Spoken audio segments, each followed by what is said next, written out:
Olá, amigos, sejam muito bem-vindos, muito boa noite a todos.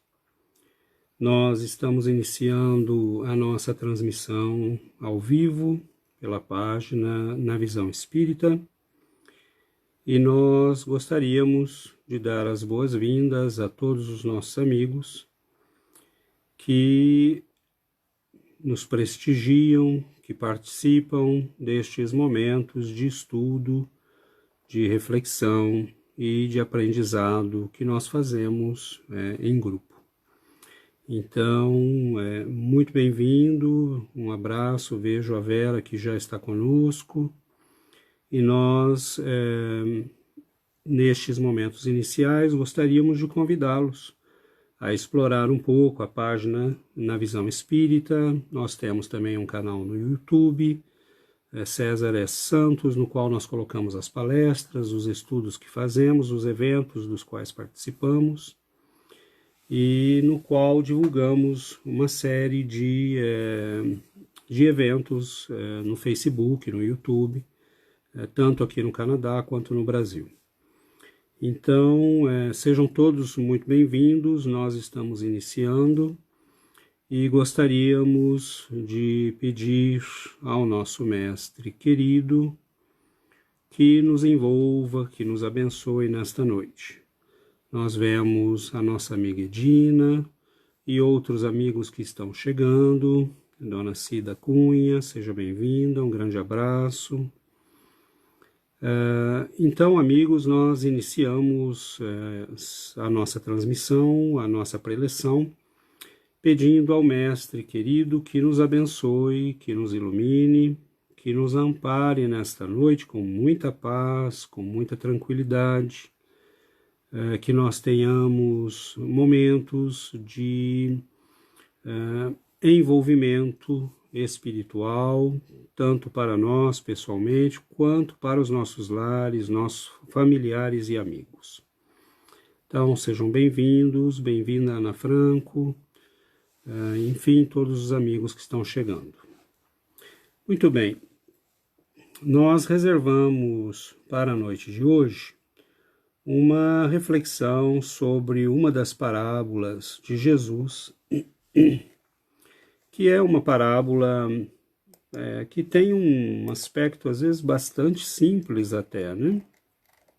Mas esse é talvez uma coisa proposital que Jesus faz, porque muitas parábolas têm esse aspecto bastante simples e é aí que nós podemos nos enganar às vezes, né?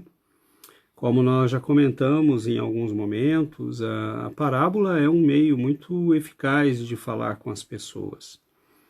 E Jesus era um grande mestre nessa arte. Ele era capaz de esconder verdades universais, extremamente profundas, em imagens muito simples que falavam às pessoas, que falavam do dia a dia, que falavam das atividades normais das pessoas.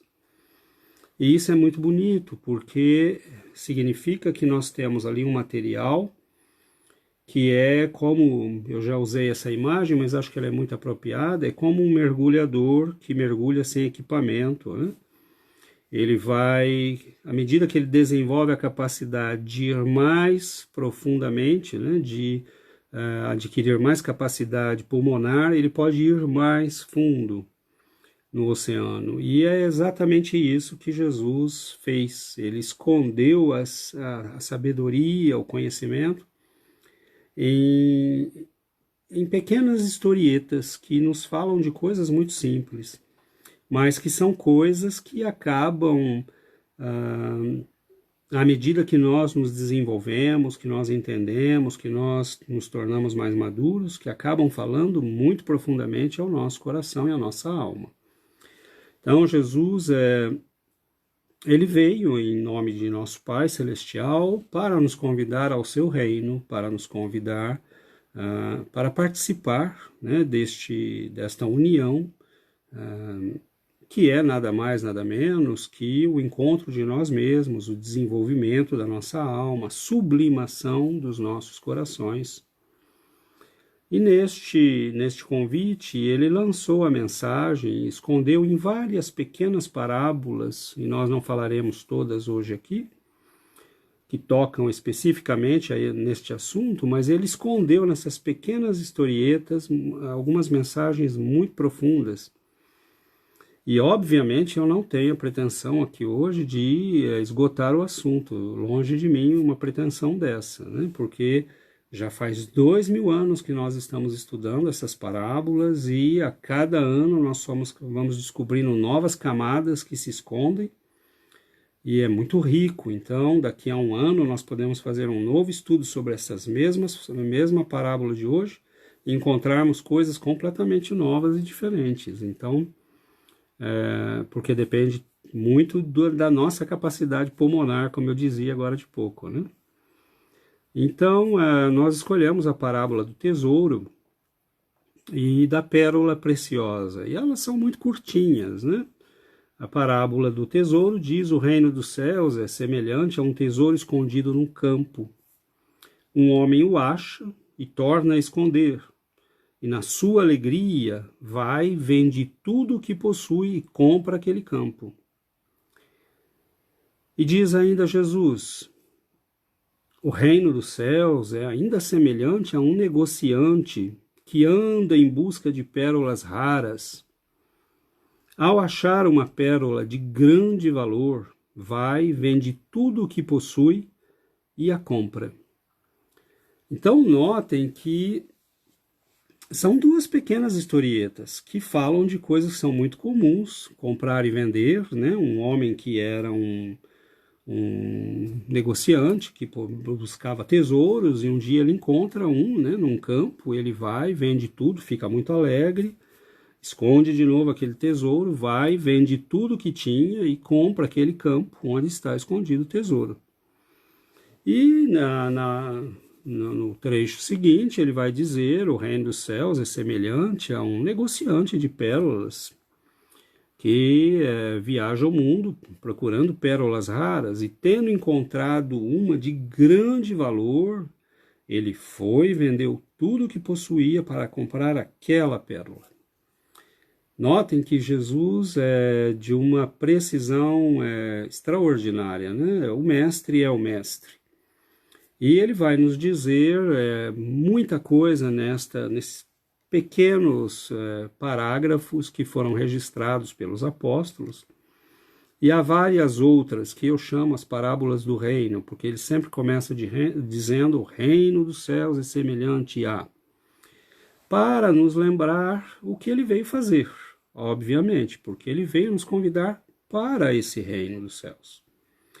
Então é interessante que nós poderíamos começar analisando o que é finalmente esse tesouro, o que é finalmente esta pérola. Vamos tomar como exemplo a pérola. A pérola, nós sabemos, é produzida pelas ostras. E nós sabemos que não são todas as ostras que produzem pérola, para começar, né? Existem só 2 tipos de ostras que são capazes de produzir pérolas. E esses 2 tipos nós encontramos nos oceanos, então não são de água doce. E nós sabemos também que as pérolas são o fruto de uma agressão, de uma dor sofrida pela ostra. Ela reage a uma dor, a uma agressão, que é quando ela, por exemplo, tem um grão de areia, um pedacinho, um cisco qualquer, um pedacinho de madeira que passa, né, pela concha e vai se depositar na pele, né, interior da ostra. E ali ela começa a envolver aquele grão de areia, por exemplo, com camadas de células de nácar, e vai lentamente formando aquilo que mais tarde nós vamos considerar, os joalheiros vão considerar como algo extremamente precioso. Mas há um detalhe, né? Os especialistas dizem que só 2%, nós temos 2 tipos de ostras que produzem pérolas. E destes dois tipos que produzem pérolas, só 2% do que elas produzem pode ser considerado perfeito, vendável, útil para a joalheria. Então nós vamos ter pérolas que não são perfeitamente redondas, que têm formas estranhas, que têm cores que não são muito bonitas ou apreciadas no mercado. Então há 2% somente de pérolas que são realmente preciosas. É interessante porque a pérola é fruto da dor. E nós podemos começar por aí. Que ostra num oceano pode imaginar que não vai ser agredida por grãos de sal e grãos de areia, ou por detritos quaisquer. É como viver num mundo colorido, é impossível, né? Então nós sabemos que a pérola, a ostra em questão, é semelhante a nós todos. Nós vivemos num mundo onde estamos abertos a este mundo.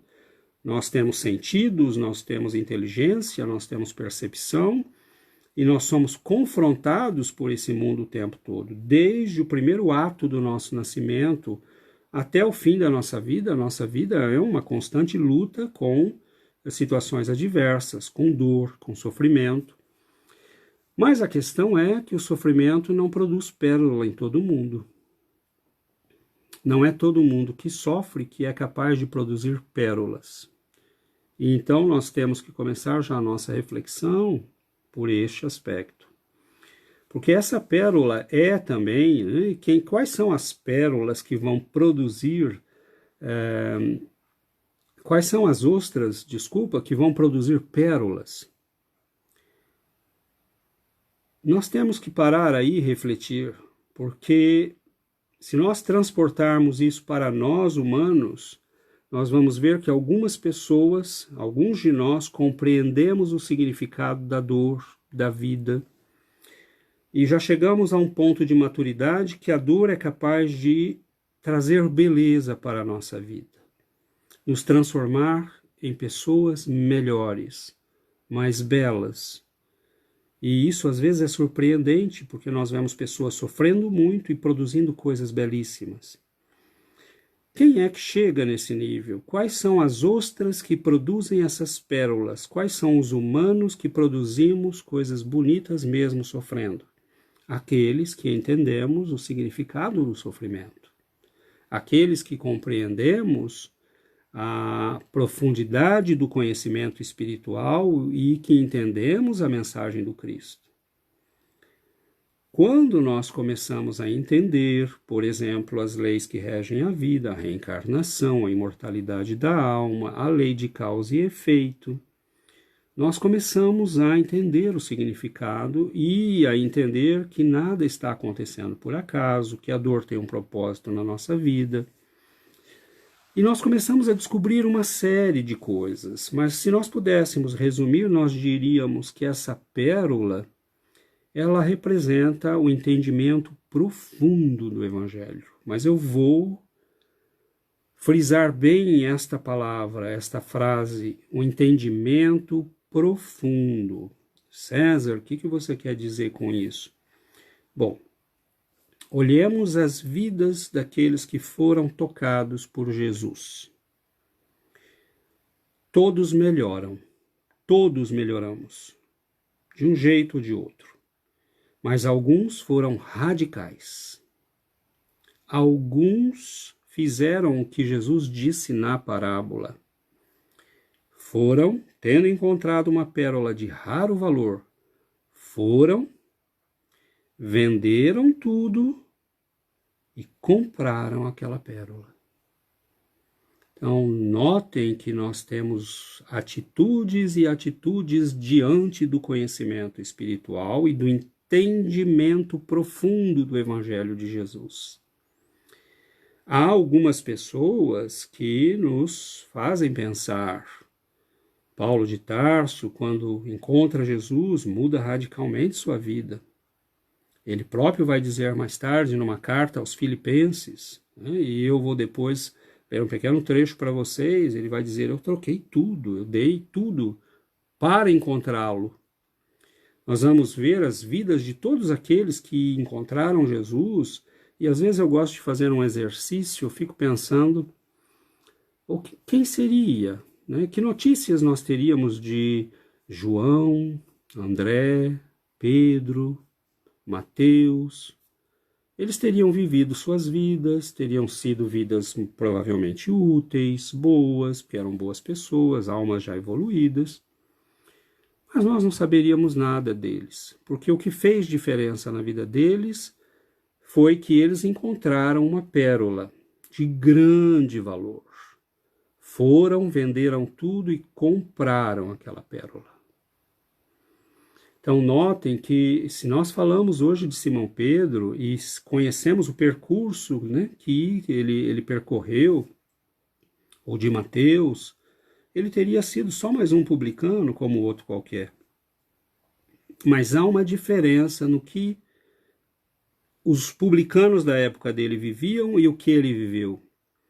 Então, ele encontrou Jesus. E como é que se produz esse encontro? Por que alguns chegaram nessa compreensão mais profunda do Evangelho de Jesus, ao ponto de, encontrando o Senhor, encontrando a mensagem, e que seja pessoalmente ou não pessoalmente, entregar a sua vida a Ele? Qual é a diferença? A diferença vem na própria parábola. Ela vai nos dizer que o reino dos céus é semelhante a um homem que negociava pérolas. Negociante.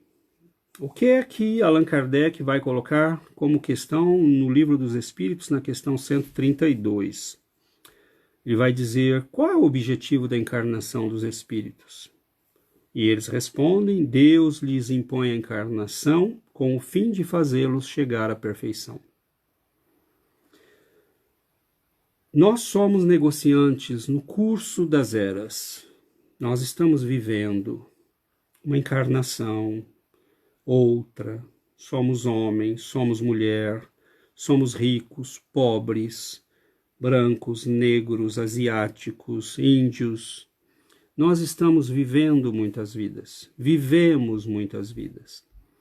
E nessas vidas nós temos sempre o mesmo objetivo. Nós queremos encontrar a felicidade, nós buscamos viver de um modo que a nossa vida faça sentido. Nós queremos algo ao qual nós possamos nos entregar. E aos poucos nós vamos vivendo. Será que essa pessoa que eu encontrei? Será que esta causa política? Em cada encarnação nós nos dedicamos a algo. Então fomos adeptos de uma causa política numa época, fomos adeptos de uma revolução, fomos adeptos de um grande amor, de grandes paixões, do dinheiro, do poder. Nós vamos negociando com o nosso livre-arbítrio. Mas à medida que nós negociamos, nós aprendemos. E o Livro dos Espíritos vai nos dizer que nós aprendemos porque nós estamos vivendo, agindo, vivendo o efeito das nossas paixões, que são os resquícios exagerados da nossa animalidade. Por exemplo, acumular bens é um resquício da nossa animalidade, porque nós descobrimos com a inteligência que precisamos comer não só hoje, essa é a diferença entre nós e os animais. Nós entendemos que precisamos comer hoje, mas que amanhã e depois de amanhã nós também precisamos comer. E aí nós ficamos com uma neurose, né, de acumular, porque, bom, eu preciso comer toda a minha vida, então eu preciso ter muito. E aí nós transformamos aquilo que era um instinto numa paixão, e uma paixão que acaba causando muitos problemas para a nossa vida. Porque nós não precisamos acumular para 30 anos. Talvez nós morramos amanhã. Então, acumular um pouco, guardar um pouco, ter uma despensa é uma coisa.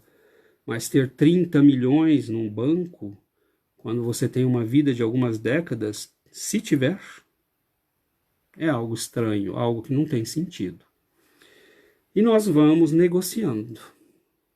E a cada ato nós aprendemos, com as consequências dos nossos atos nós aprendemos. E aos poucos, o que é que nós aprendemos que vai fazendo a diferença realmente? Nós começamos a adquirir aquilo que nós chamamos de sabedoria. Algumas pessoas começamos a perceber que o que é que vale realmente a pena? O que é que vale o meu tempo? O que é que vale o meu sacrifício, a minha dedicação? E aí nós começamos a entender que as coisas têm um certo valor. E notem, o negociante de pérolas é alguém capaz de identificar o valor das coisas. Qualquer negociante é capaz de analisar o que vale a pena, o que não vale a pena, se aquilo é bom, se aquilo não é bom. Ele já viveu o suficiente, ele analisou milhares de pérolas. Ele já foi adepto de filosofias, de religiões, ele já conheceu a meditação, ele já conheceu, ele já viajou, nós trazemos na alma toda uma história acumulada. Mas alguns de nós já descobrimos que ele é a pérola preciosa. E notem, não há nenhuma pressão que é feita sobre nós. Nós é que temos que descobrir. E ele nos deixa viver. Nos deixa viver. Nós temos que começar a perceber. Não foi à toa que ele disse: eu sou o caminho. Eu sou a verdade. Eu sou a vida. Aquele que quer ir ao Pai tem que passar por mim. Tem que se cristificar. Tem que se iluminar, segundo o que ele nos ensina. Vivendo, sofrendo, chorando muitas vezes, nós somos esse negociante que vamos acumulando experiências. E, meus irmãos, não tem nada que troque ou que valha a experiência acumulada. E é muito interessante porque uma das coisas que Paulo de Tarso vai chamar nossa atenção é que, logicamente, quando nós começamos a descobrir Jesus e o significado da mensagem do Cristo, porque há encontros e encontros com o Cristo. Centenas de pessoas encontraram o Cristo. No dia que ele fez a multiplicação dos pães, havia 5.000 pessoas ali. Nós não sabemos de nenhum que tenha seguido depois com ele. Eles estavam fixados na fome do corpo físico, mas ainda não tinham acordado para a fome da alma. Alguns entenderam que ele era o pão da vida, o pão da alma. Alguns entenderam que ele falou para a samaritana: eu sou a água viva, aquelas que se você beber você não terá sede nunca mais. Então notem, quem de nós não trocaria tudo por essa água? Mas alguns entenderam, outros não. Então há encontros e encontros com o Mestre, mas não há pressão. Nós temos a vida, nós temos as existências. A pressão tem que vir de nós mesmos, que já entendemos que há algo ali que pode ser muito importante. Há algo escondido naquele campo que pode ser muito importante. Há um tesouro escondido ali, porque esse tesouro foi capaz de mudar a vida de algumas pessoas de uma maneira extraordinária. As pessoas chegavam perto de Chico Xavier e começavam a chorar. Aí você diz: mas o que está acontecendo? Mas é lógico que nós começamos a chorar. Você sente que está perto do reino de Deus. Nós sentimos que estamos ali perto de alguém que já realizou a paz dentro de si mesmo, que não tem mais medos, que não tem mais desesperos, que não está preocupado com as coisas materiais, que confia na providência divina, que ama as pessoas, que acolhe os sofredores. Nós nos emocionamos porque estamos diante de alguém que nos mostra o que é que nós podemos ser. Nós estamos diante de alguém que desenterrou o tesouro, que vendeu tudo o que tinha para comprar aquela pérola que nós estamos conhecendo. Então, há uma compreensão a ser feita no nosso caminho, há um progresso, há um trabalho de elaboração, de entendimento destas coisas. E Paulo vai chamar a nossa atenção dizendo que há uma sabedoria do mundo e há uma sabedoria da cruz. Ele dizia, com efeito, a linguagem da cruz é loucura para aqueles que se perdem. Mas para aqueles que se salvam, para nós é poder de Deus. E ele dizia, os judeus pedem sinais, e os gregos andam em busca de sabedoria. Olha os homens negociando, cada um quer uma coisa, cada um está interessado em algo, né? E ele vai dizer, nós, porém, anunciamos Cristo crucificado, que para os judeus é escândalo, para os gentios é loucura, mas para aqueles que são chamados, tanto judeus como gregos, é Cristo, poder de Deus e sabedoria de Deus. Pois o que é loucura de Deus é mais sábio do que os homens, e o que é fraqueza de Deus é mais forte do que os homens. Paulo dizia nestas palavras que ele havia entendido quem era aquele homem, o que a sua mensagem significava, o que ela trazia e qual era o impacto dela na nossa vida.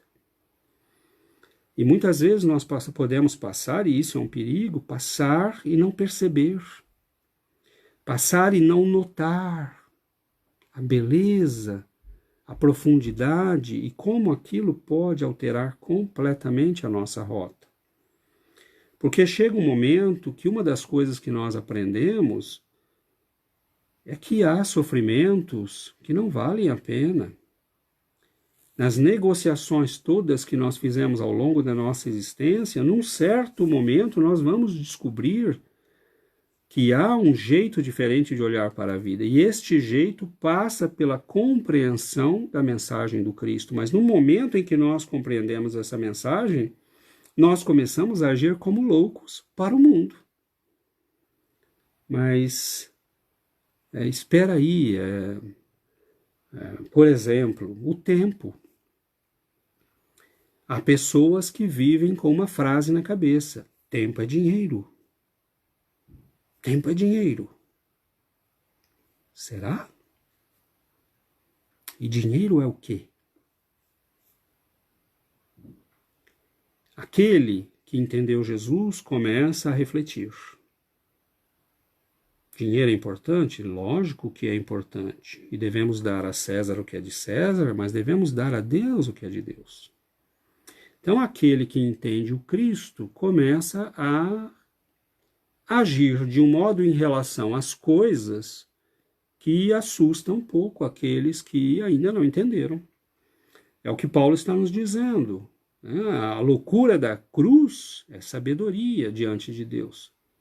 Mas ela é loucura para o mundo. A mensagem da cruz é loucura para o mundo. O autossacrifício, a abnegação, o esforço para melhorar, para deixar de ser egoísta, para deixar de ser orgulhoso, para agir em relação às coisas de um modo diferente do que nós fazíamos. Por exemplo, em relação a certas coisas, como o tempo. Nós começamos a nos perguntar, o tempo que eu estou usando, eu sei que é o mesmo que o fulano do lado, a pessoa do lado está usando, é o mesmo tempo que nós temos. Mas a pessoa que entendeu Jesus começa a se colocar a pergunta, esse tempo está me trazendo melhorias? Eu estou me tornando uma pessoa melhor? Então nós começamos a mudar, nós começamos a alterar a nossa vida, a minha saúde, no que eu vou gastar as minhas energias até o fim da minha vida. Nós temos um corpo, nós temos saúde, no que eu vou queimar a minha vela? Porque ela vai ser queimada de um jeito ou do outro. A nossa escolha é como e onde E fazendo o quê? Com que propósito? Porque todos nós vamos viver, estamos no mesmo lugar, no mesmo tempo, mas alguns entendem que devem usar esse momento, esse corpo, a inteligência que tem, a família que Deus deu, os problemas que tem, porque nós começamos a entender no estudo da doutrina e do Evangelho que até os problemas que nós temos são instrumentos da vida para a nossa melhoria. E olhar a vida com estes olhos começa a mudar drasticamente a nossa forma de ver as coisas. Há uma sabedoria que vem com tudo isso, mas ela é fruto de sofrimento. Ela é fruto do grão de areia que vai e machuca a pele do nosso coração. Ela é fruto dos nossos equívocos, das nossas dores, das nossas quedas, dos nossos enganos. Né? Imaginem uma pessoa que se dedicou a vida inteira a uma causa política e depois chega no fim e diz: valeu a pena? Será que foi bom? Eu cresci, eu melhorei. Enfim, cada um de nós vai avaliar. Então, o que é isso? Nós estamos trocando a nossa vida por tesouros, por coisas, por ideais, por sonhos, por questões políticas, emocionais, religiosas. Nós damos a nossa vida por algo. E o Cristo quer saber se nós somos capazes de dar a nossa vida pela pérola, pelo tesouro mais precioso de todos. Aqueles que entendem e que entendemos o Evangelho, e eu não tenho a pretensão de tê-lo entendido, estou num esforço, como todos nós aqui estamos, nós começamos a mudar aos poucos a nossa vida. Mas alguns mudaram drasticamente. Alguns tomaram a atitude de descobrir o tesouro, ir vender tudo o que tinha e comprar o tesouro, comprar aquela pérola. Então, há aí uma evolução que foi feita. Essas pessoas viveram o suficiente para entender que estão diante de um tesouro. Por que é que Jesus disse: cuidado com os cães, não jogue pérolas aos porcos? Porque os porcos não sabem o valor de pérolas. E há seres humanos que não sabem o valor do Cristo. Não compreenderam o valor do Cristo, não entenderam o significado, não entenderam que a mensagem dele refaz toda a estrutura da nossa personalidade. Se nós entendermos o Cristo na profundidade que temos que entender, nós também tomaremos as medidas drásticas, né? A atitude drástica que estes homens e mulheres tomaram ao longo dos tempos.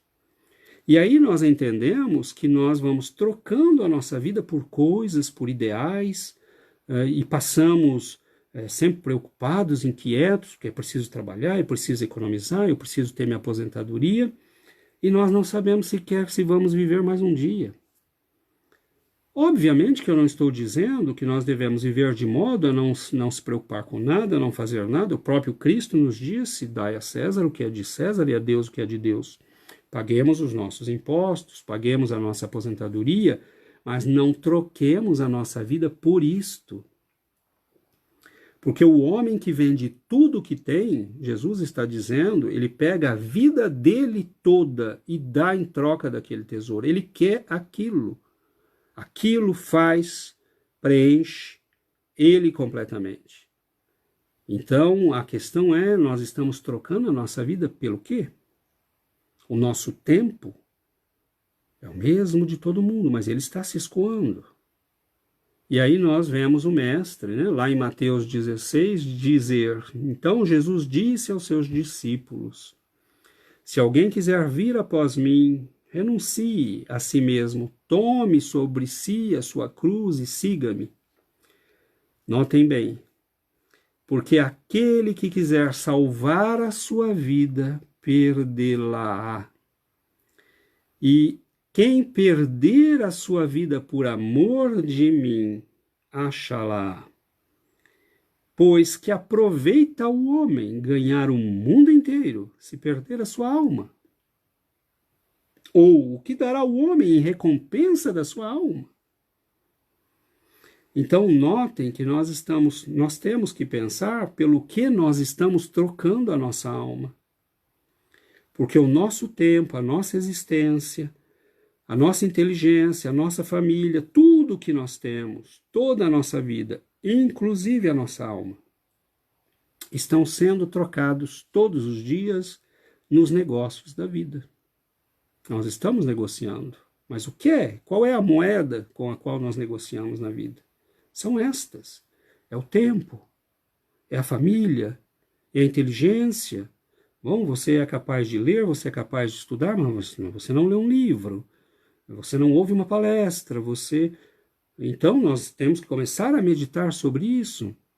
Como eu uso a minha inteligência, como eu uso o meu tempo, como eu uso as coisas que Deus me deu, a saúde, a capacidade de ver.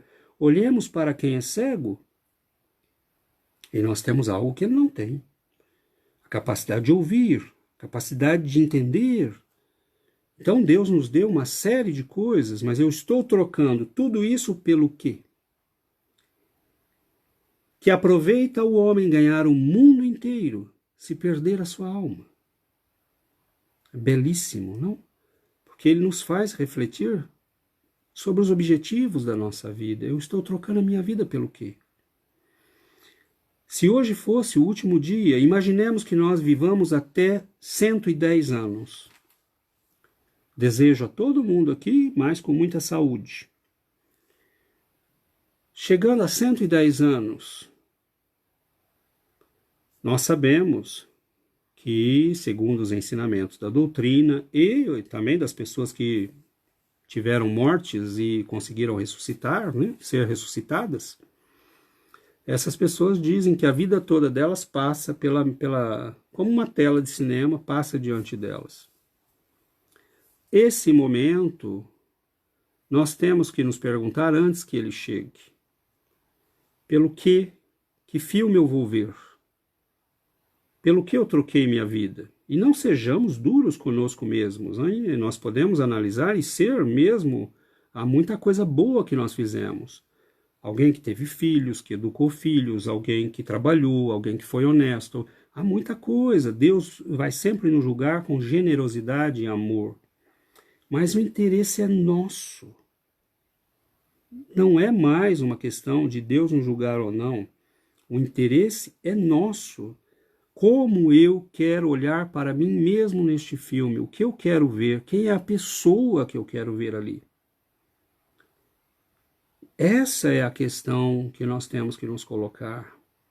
E responder para nós mesmos naquele momento pelo que eu troquei a minha vida. Porque há muitos que estão tentando salvar a sua vida. E aí Jesus faz uma dupla, uma contraposição entre vida material e vida espiritual.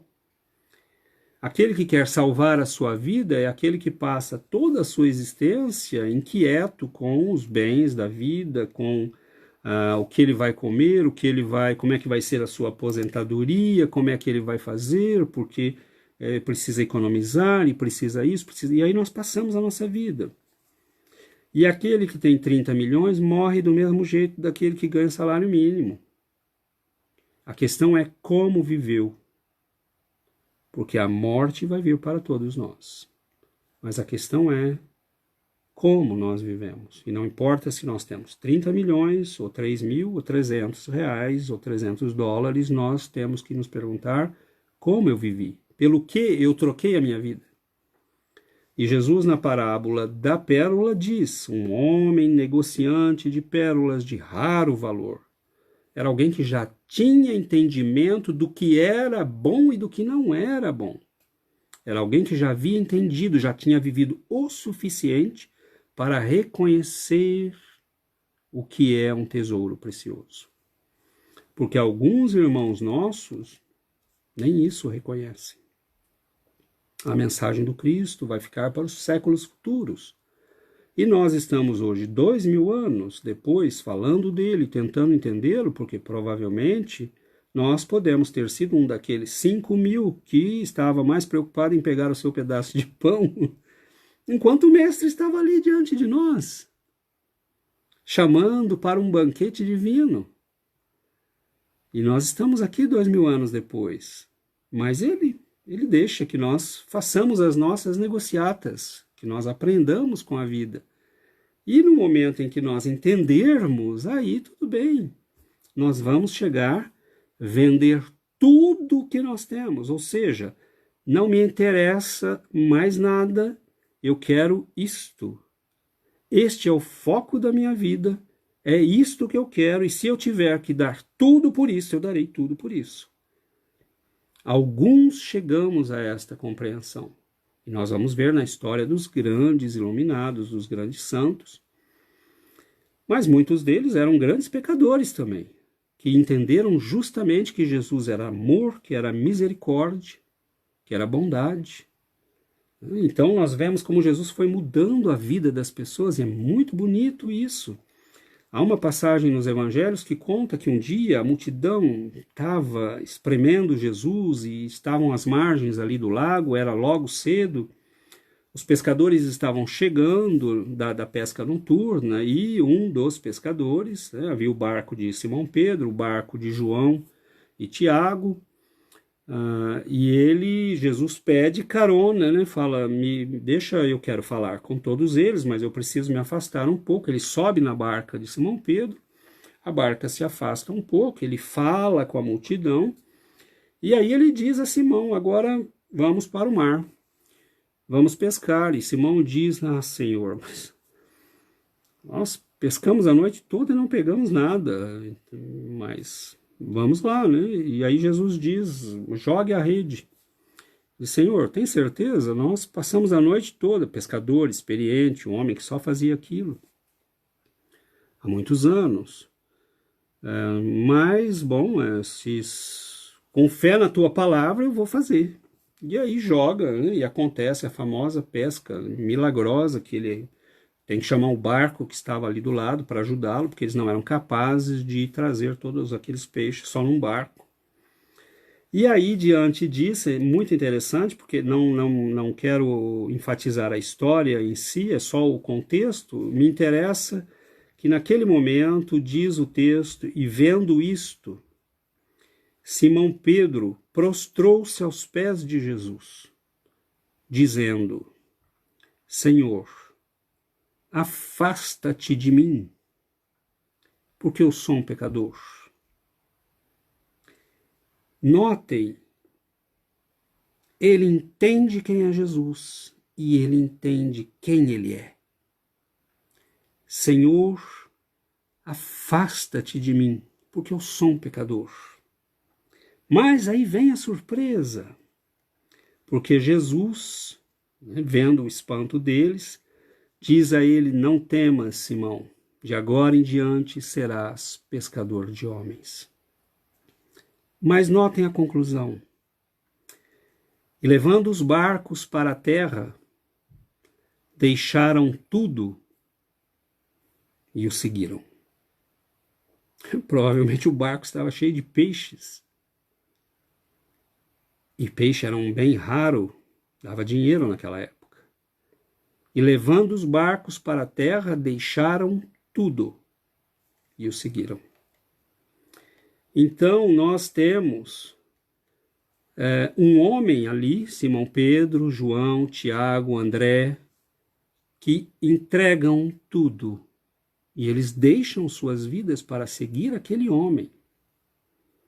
E Jesus não foi chamar os intelectuais da Grécia, não foi chamar os poderosos de Roma, ele foi chamar aqueles pescadores, porque aquelas almas sabiam reconhecer pérolas, porque já haviam vivido e acumulado milhares de anos, provavelmente, de experiência, para reconhecer, como Simão Pedro reconheceu naquele momento em que ele se coloca de joelhos e diz, Senhor, afasta-te de mim, eu sou um pecador.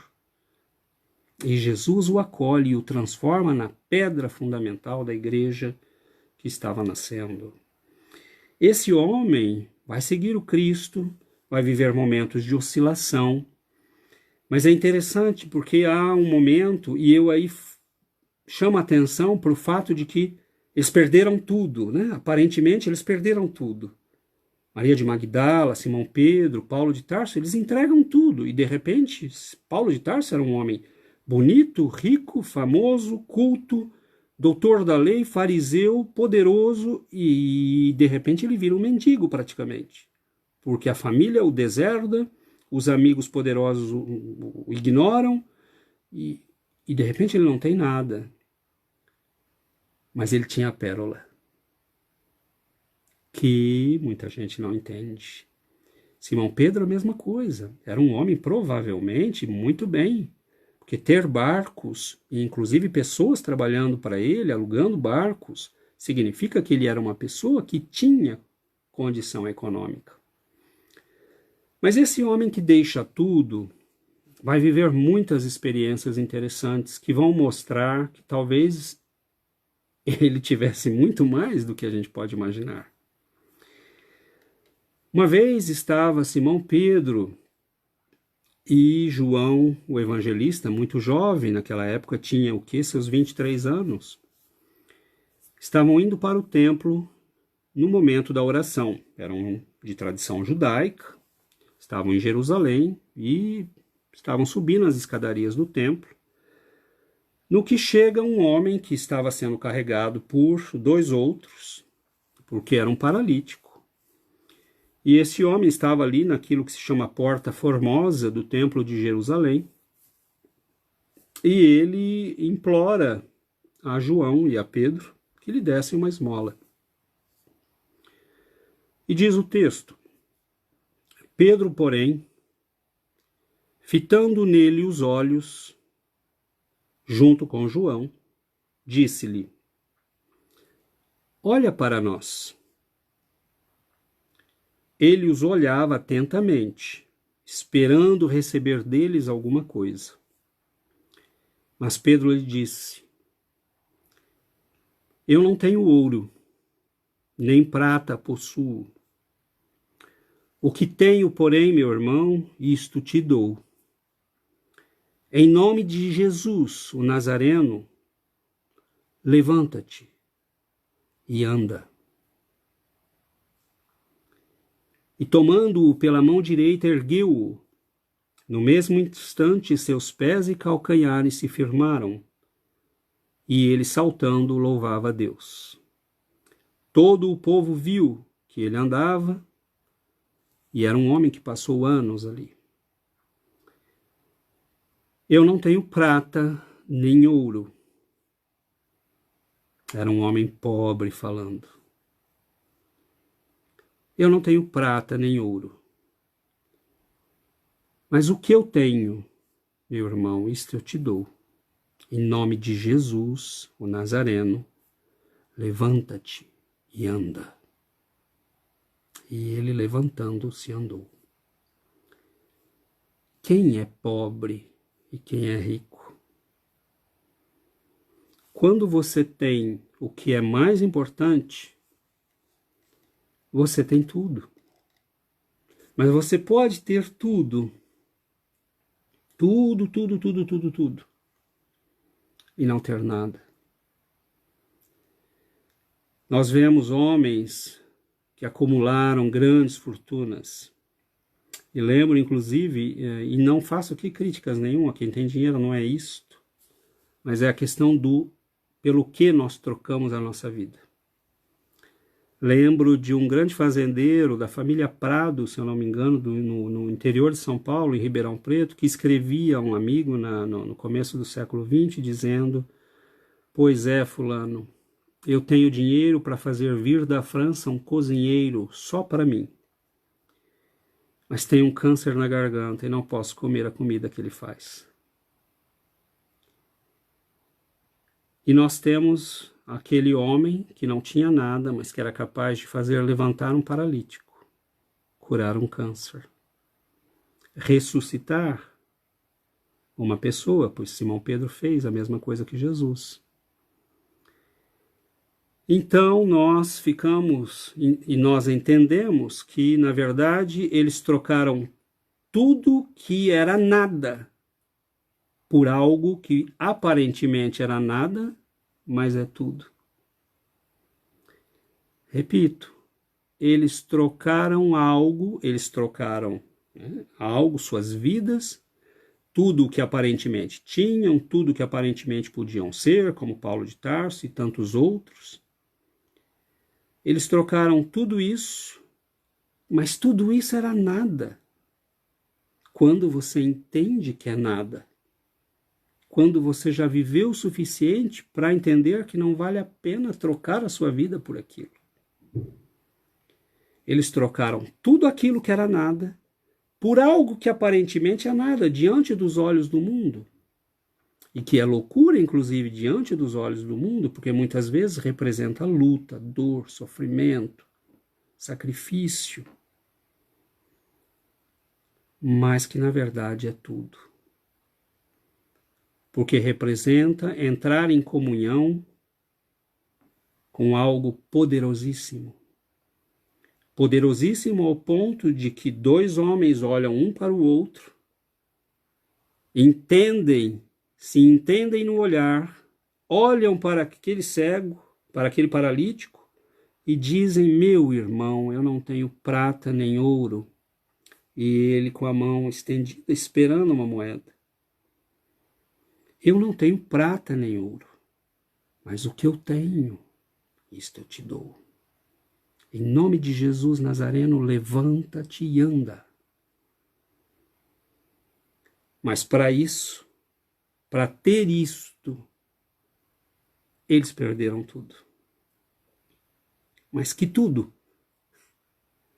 O tudo que é nada, o tudo que nós valorizamos, mas que vai acabar no momento em que nós fecharmos os olhos e dissermos adeus a este mundo. Então, meus irmãos, nós finalizamos as nossas reflexões de hoje. Notem como são 2 pequenos parágrafos do texto evangélico, mas que nos levam a profundas reflexões sobre o significado das nossas vidas. Pelo que nós estamos trocando a nossa vida. Aquele que quiser salvá-la, perdê-la. Mas é lógico, porque nós vamos perdê-la. Você pode acumular milhões. Nós vamos perder a nossa vida física. Mas aquele que perdê-la por amor de mim, e notem, não é por amor de uma causa, não é por amor de um ideal político, não é por amor de uma pessoa, de uma família, por amor de mim, diz ele. Este ganha-la, porque ele vai ganhar a vida da alma. E de que vale ao homem ganhar todo o mundo e perder a sua alma? Qual é a lógica? Mas para isso nós temos que ter vivido o suficiente, sermos como aquele negociante que já entendeu que há coisas que são preciosas, há coisas que merecem a nossa vida, há outras que não. Então, meus irmãos, guardemos estas reflexões no nosso coração. Todo dia nós devemos nos colocar essa questão. Pelo que eu estou trocando a minha vida? Será que eu já entendi e identifiquei a pérola preciosa? Será que eu já entendi o significado profundo do Cristo na minha vida? Ao ponto de vender tudo, entre aspas, que eu tenho por Ele? Esta é uma questão que nós devemos nos colocar, porque nós já somos como aquele negociante que entende o valor das coisas. Nós todos que estamos aqui já somos pessoas vividas o suficiente para entender o que tem valor e o que não tem valor. Nós já temos na consciência, nós temos a nossa consciência acordada, a questão é decidir o que fazer com isso. Vamos vender tudo e comprar a pérola ou ainda vamos hesitar? Então, meus irmãos, que Jesus nos abençoe, nos ampare, que Ele nos auxilie nesse processo de construção de uma compreensão profunda da vida. Que Ele nos leve um dia ao entendimento, à compreensão dessa mensagem e, quem sabe, ao ponto de trocarmos tudo por essa pérola preciosa que é o entendimento e a compreensão profunda do Evangelho do Cristo. Muita paz, fiquem com Deus, nós encerramos mais essa transmissão. Se Deus quiser, nos encontramos na próxima quarta-feira. E se tivermos que alterar, talvez, o dia do nosso encontro, nós vamos comunicá-los com antecedência. Mas esperamos vê-los em breve. Um grande abraço, que Deus proteja e abençoe a todos nós, as nossas famílias, com muita luz e muita paz. Fiquem com Deus.